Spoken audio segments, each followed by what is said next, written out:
And Teens in Focus Roundtable Talk. We'll be talking about parenting, and our discussion will be with Janice Haywood, the president of Tots and Teens in Focus, author and attorney Derrick Arjune, and Dr. Monica Sanchezs, the CEO of CARICOM Pageant. We're going to discuss and share our views as about parenting and, you know, peer pressure. Let's start first with Janice. She gave us her take or what can be done to prevent peer pressure. Thank you very much, Ms. Trim. Again, my name is Janice Haywood, president of Tots and Teens in Focus. As we continue on this very important topic of parenting belongs to parent in the home and not in the system, and Ms. Trim spoke about in detail about peer pressure. Peer pressure is one of the very important element that we as parents should definitely pay attention to. And it starts in the home. I can't keep reiterating that discipline and everything begins at home. As we say, practice begins at home. And when we don't discipline our kids enough and we talk ill words to our kids, those are the build-up anger and frustration, and they take it outside of the home. And they turn to bullyism to release that frustration and that stress that the way they're feeling. And so we have got to, again, talk to our children, find out what is going on, what is bothering them. But Janice, we may talk to them, but at the same time, is the parents listening? Is the parents at home? Well, what can we do to make the parents be responsible for the peer pressure that is going on? We can say, talk to your children, but is the parents involved? Is the parents listening? Because some parents are not listening, they're not even hearing. How can we make the parents be responsible for making the children to be out of peer pressure? That's a very good question. Discipline, it starts with the parent. And like I said, it's a cultural thing where the way in which we discipline our children. And some parents are lack of parenting skills. That's one of the main issues. They just not know how to discipline their children and how to nurture their children. We think nurturing is just putting food on the table, clothes on their backs, and some gadget in their hands. That's not parenting. Parenting is when we discipline. And as Dr. Sanchezs touched in details about discipline, and that's the core of a family, is discipline.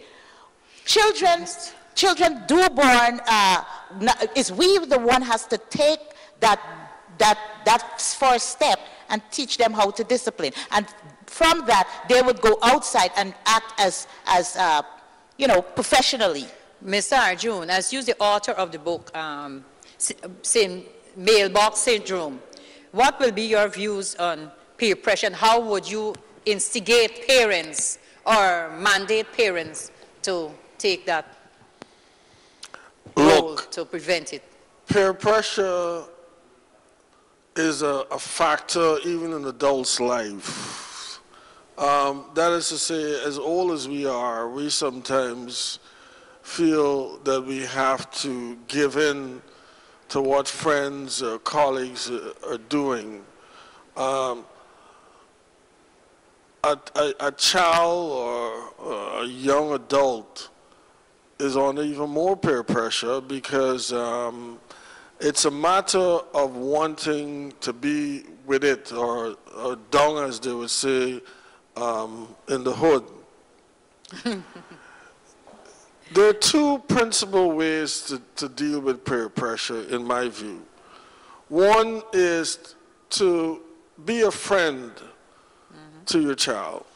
Your child must believe that if there's something going on, the child must be able to come and talk to you, especially boys. If a friend wants to hang out late after school or wants to smoke, which is very popular, child must be able to come and say, here, mommy or daddy, this is what's going on.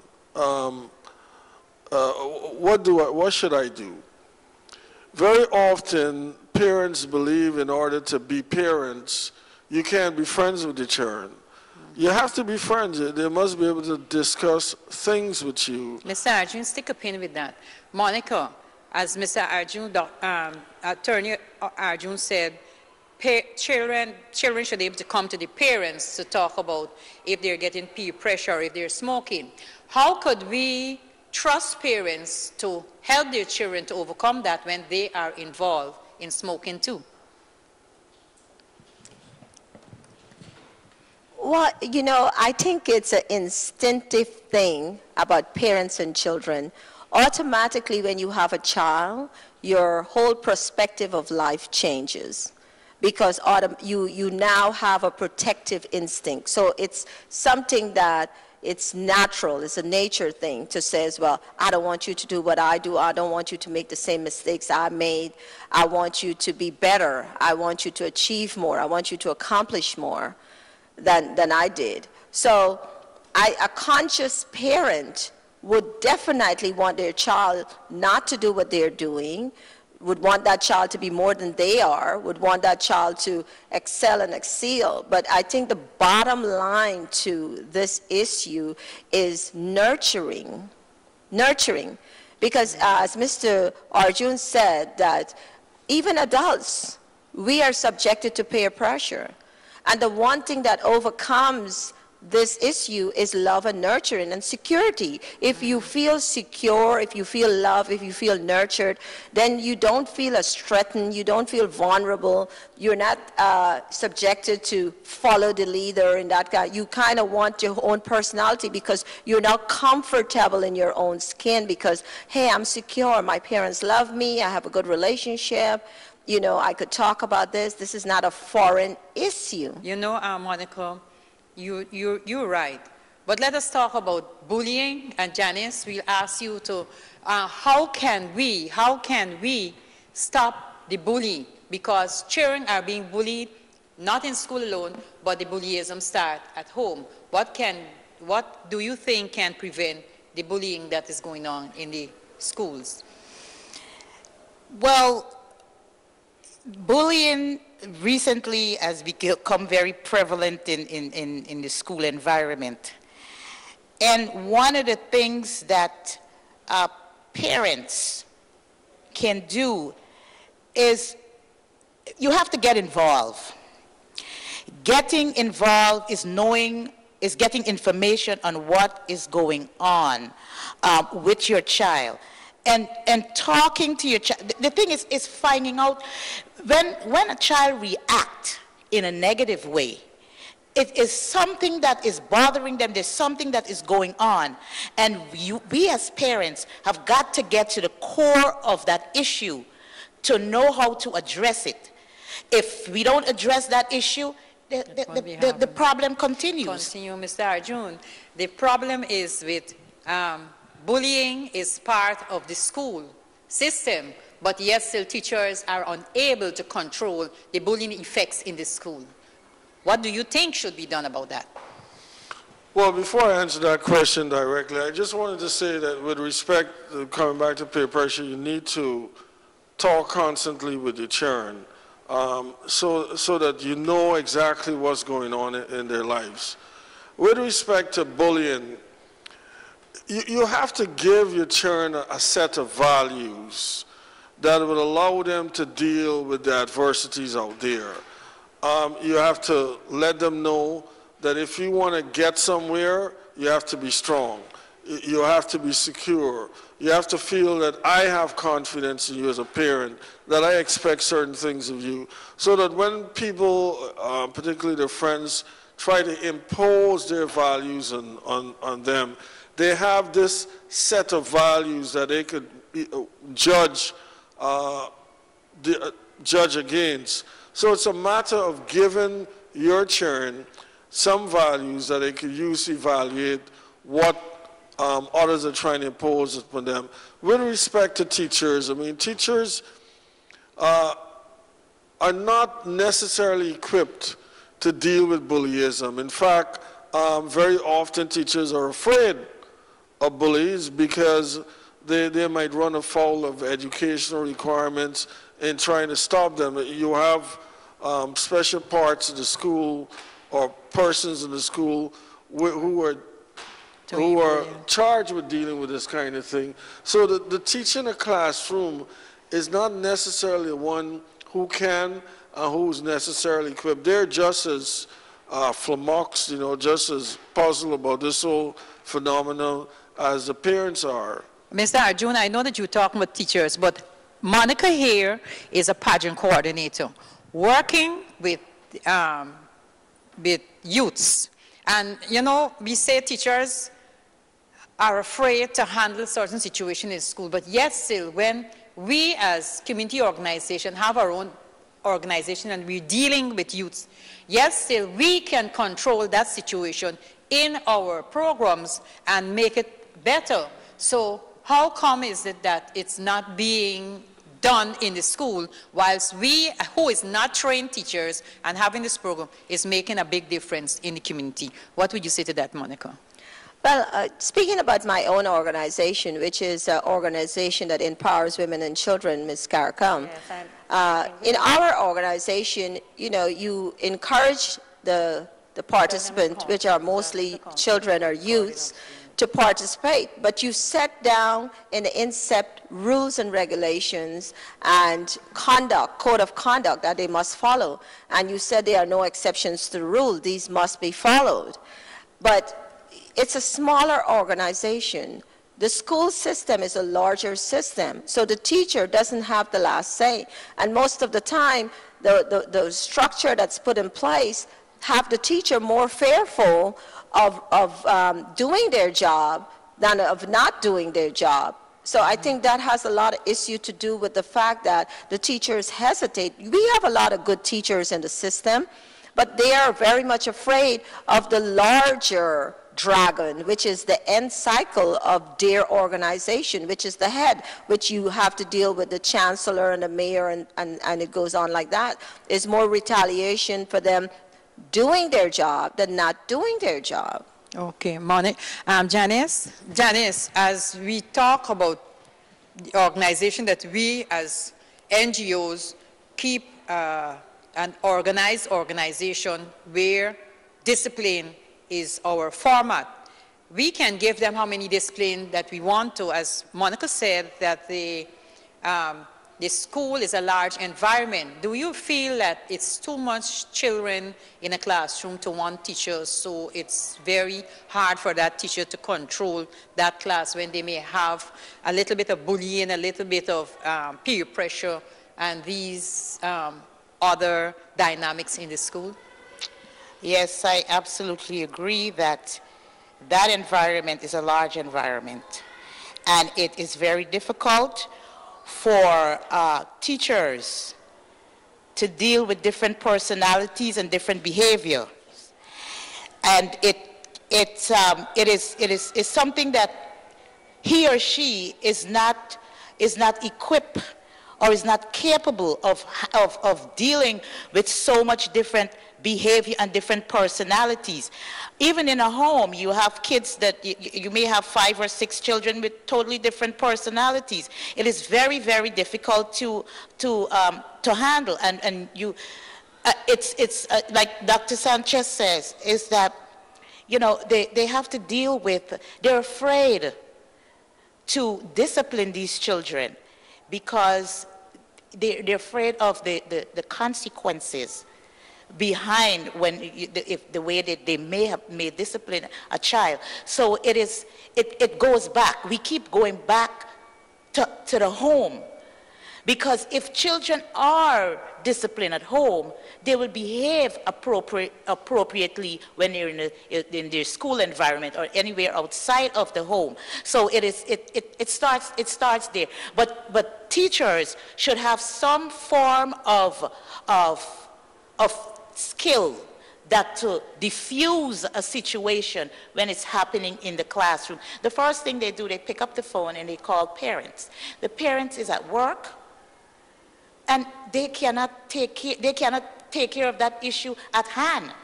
So the teacher should have the skills to diffuse certain situation when it arises. Doctor, yeah. If I may, I just wanted to say something, and this might be a bit controversial, but nonetheless it's something that needs to be said. With respect to bullying in the classroom, we have to deal with the gender aspect of this problem. Certainly when you have a female teacher, especially a young teacher, having to contend with a young boy who is bullying others, she is faced with that boy seeing her as a female and young, and who is reluctant to listen to her because of her perceived frailties. A male teacher is sometimes called in, or ought to be called in, because boys generally react differently to males. Mm-hmm. We might not want to accept this fact, but boys react differently to males. If you have females who are behaving a certain way, then it might be more appropriate to have the female teacher dealing with it. So this gender aspect of bullyism is something that has to be addressed in schools, and there have to be proper mechanisms to deal with the problem depending on who is the perpetrator. And I'm not sure that we have necessarily done that in our school system for any number of reasons. I was just about to ask you that question. Do you believe that the parents should have that responsibility with the children not listening to teachers? Is it because the police have a hand in our homes that when parents try to correct our children, they know that nobody can talk to them, so they go with the same attitude? How can we address such an issue? Yeah, that is a serious problem in that children are aware of their rights and will tell a parent, if you're going too far, that I will call 911 or call the very ACS system. Yes, that's a factor, but I don't see it as such a factor that prevents the parents from playing a very strong and decisive role in children who are given problems. If children understand that you are disciplining them for their better, they're very unlikely to threaten you with 911 or ACS. So while that is something that is evident in our system, it's not something that should prevent parents from doing what they want to do, and that is to ensure that children behave properly in school, and certainly do not behave properly at home, and do not take any bad behavior into the school system. Over time. will be our last question before we give our advice to our community. Monica, as we were saying with parents... Let me just follow through on Council's comment about the bullying and the parents in school. You know, I keep going back to the same thing because I think a lot of this has to do with structure. Okay, and we look at organizations such as the military, the police, or if you're training to be a doctor, a lawyer, whatever, and you're in college, you have to abide by certain rules and regulation, which is a discipline and a training that you have to go by. And if you don't, let's take the military, for example. If you are enrolled in the military and you do not abide by those rules and regulation, you're kicked out. Why is it then if you're in your home and you should abide by the rules and regulation of that home, which are your parent, why do the government step into the home and disrupt those training? Why aren't they giving you the same courtesy and respect to run your home as an organization that's training a person to come out and be the best that they could be in the manner in which that organization, which is your home, display discipline? Why can't you be allowed, as long as it's not in an abusive situation? But what I was trying to say to you is that as the CEO of a company and organization, you're dealing with the organization, what can we do or what can the community do to insist on the government or insist on the system that parents should have that responsibility of being parenting of the home, because everything starts in the home. A home that is corrupt is a community that is destroyed. And if we cannot take care of our home, we can't take care of the community. So how can we get the parents make up with the system that they should be the ones to take responsibility of their children? Ms. Trim, I agree with you completely, because a tree is as strong as its roots. Therefore, the roots of every child, the roots of every human being, is in the home.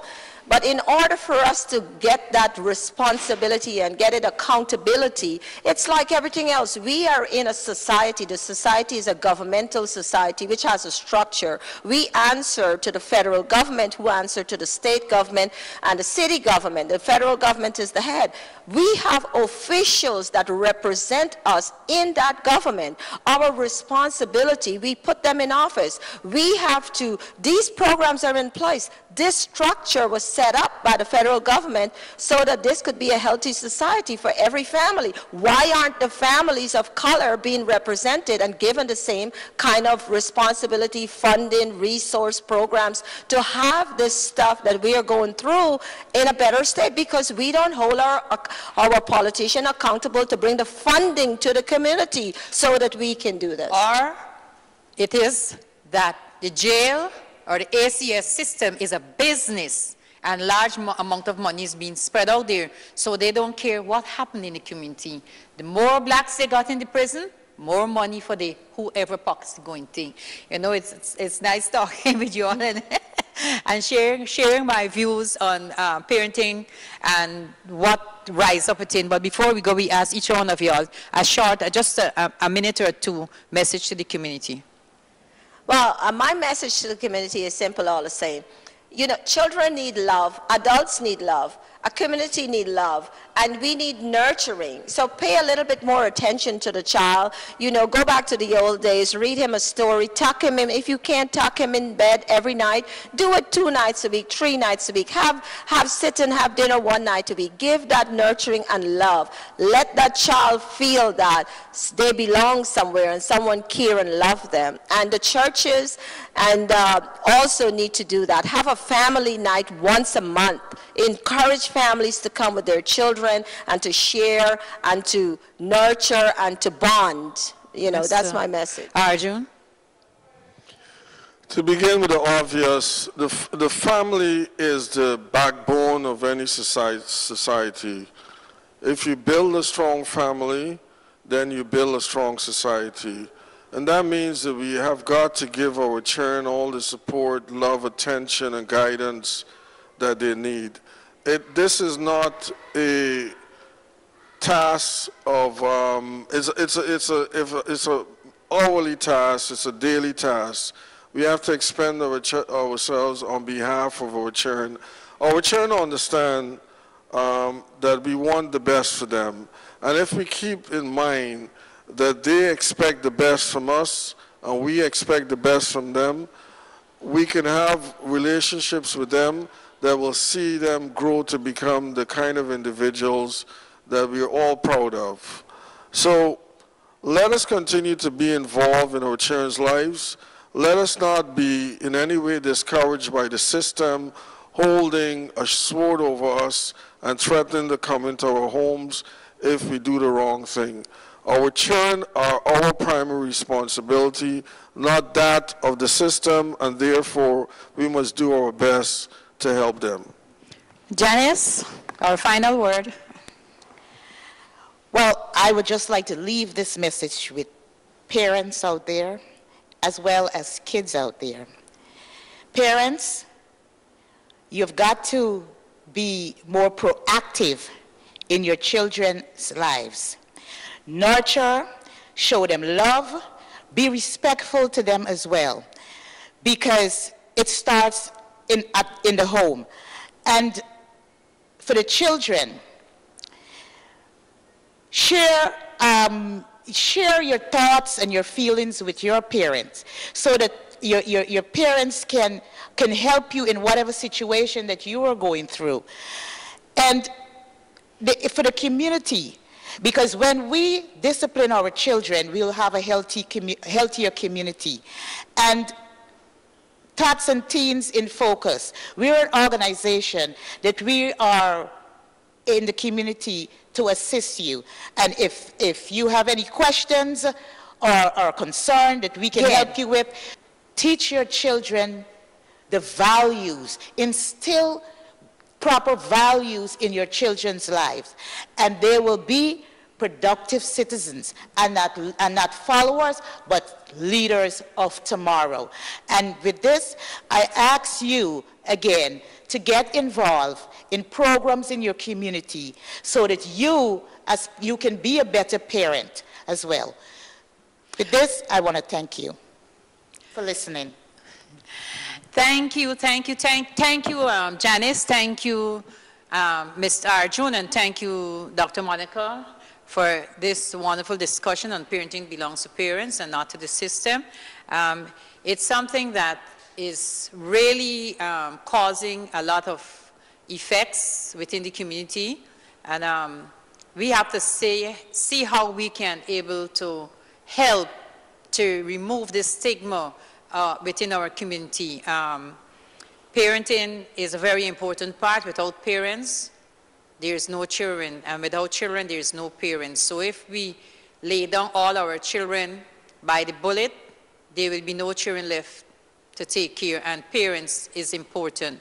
I must say that they say the, corporate punishment is not good enough, but there have to be some type of correction for the children to respect their parents as the way they respect their correction officers in the prisons, because there is discipline in the prison and discipline in every military organization. So parents need to have some type of discipline training for their children within the homes. It is very important that we make our children who we would like them to be and bring them forth in the best, not to see them gone down or see them in prison, but to see them being the studious child that we would like to have in our community.